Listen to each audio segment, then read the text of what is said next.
Siguro kung napapadaan kayo madalas dito sa EDSA, nakikita nyo na yung sign na yan. AH26. Pero ano pa ibig sabihin yan? Kala mo ba ang EDSA ay ordinaryong kalsada lang? Mali!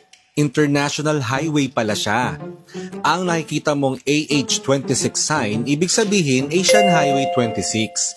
Isa ito sa mga ruta ng Asian Highway Network na nagdurugtong sa 32 bansa sa Asia.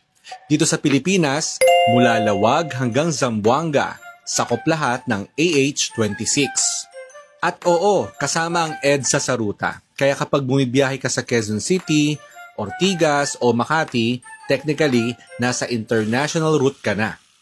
Maraming akala, local road code lang ang AH26. Pero ang totoo, ang 26 ay route number na binigay ng United Nations mismo sa Pilipinas. Ibig sabihin, kung may AH1 sa Japan at AH2 sa Thailand, sa atin, AH26 ang buong backbone highway.